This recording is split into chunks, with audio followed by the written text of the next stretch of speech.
Bonsoir à tous. Pourquoi publier cette petite séquence que je qualifie d'importante? Pas souvent que j'emploie ce mot, mais là je crois que c'est tout à fait justifié. Alors, celles et ceux d'entre vous qui ont pris connaissance très sérieusement de l'affaire d'Aravilliers comprendront aisément l'importance de la présente communication entièrement originale et inédite, puisque les informations que je vais délivrer, je les ai eues ce jour, très précisément. Bien entendu, il est essentiel de respecter l'anonymat de cette jeune personne et de son papa, que je vais avoir des difficultés maintenant à rencontrer en personne, à rencontrer en présentiel, selon ce nouveau mot à la mode, puisque, comme moi, il a migré dans des régions plus adaptées à sa santé en Espagne, alors que je me suis arrêté à Marseille pour des raisons de santé aussi bien. À ce sujet, je signale donc que ce témoin exceptionnel, le papa, a connu des états de santé très difficiles, dont il m'a entretenu au téléphone et qui, franchement, étaient glaçants. Et que, oh surprise, des médecins ont eux-mêmes qualifié son rétablissement de miraculeux. Eh oui.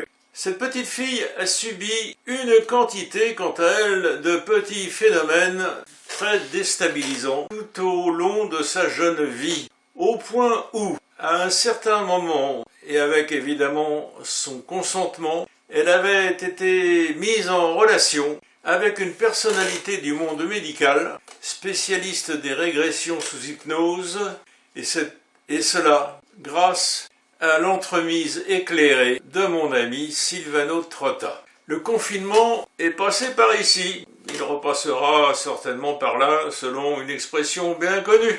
Parallèlement, d'autres phénomènes récents se sont produits pour cette petite fille devenue grande maintenant, bien sûr, et ont modifié le cours des choses. La présence d'un fiancé, tout d'abord, et aussi une réussite exceptionnellement brillante à des examens très orientés sur les questions médico-psychologiques. Ces événements ont permis à cette demoiselle de retrouver une paix intérieure, une harmonie dans sa vie, qui ont conduit à ce qu'elle se distancie de ce projet intrusif la concernant directement, et qui donc ne lui a pas semblé pouvoir contribuer à son épanouissement personnel. Cette conversation m'a conduit à préciser quelque chose de très utile, surtout dans la période actuelle, qui génère tant de désespérance, à savoir que dans les cas que j'ai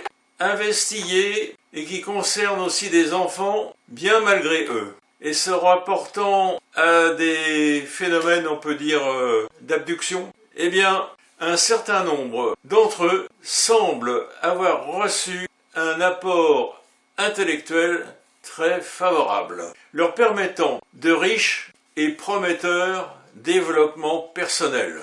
Toutefois, parfois encombrants, et à ce sujet, je vous renvoie à un dossier qui ne figure pas dans les vidéos que j'ai pu publier, un dossier aussi exceptionnel qui s'appelle, dans le livre qui sera publié, que vous aurez entre les mains un jour ou l'autre, un dossier qui s'appelle « L'OVNI qui aimait le lait ». Il s'agit d'une personne qui raconte justement quelque chose qui nous fait penser qu'il y a eu un plus dans sa vie, dans son cerveau, en quelque sorte, après une telle expérience. Je dispose de documents concernant cette personne qui montrent que c'est devenu quelqu'un de très créatif, un ingénieur, un inventeur de premier ordre, et tellement en avance sur son temps d'ailleurs, qu'à l'époque où il a présenté à des spécialistes ses inventions, elles ont été jugées trop prématurées et il a été rejeté. De plus, ce développement a souvent orienté, et ça c'est vraiment très significatif, les études de ces enfants impactés dans leurs études et leurs pratiques professionnelles, plus tard, vers le milieu médical, vers tout ce qui permet de soulager la douleur d'autrui. C'est un aspect très curieux, très remarquable. Positif, bien sûr, pour les personnes impactées, leur entourage et les domaines d'intervention qu'ils ont choisis dans leur vie professionnelle ou pas, qu'ils ont choisis ou qui ont peut-être été choisis pour eux.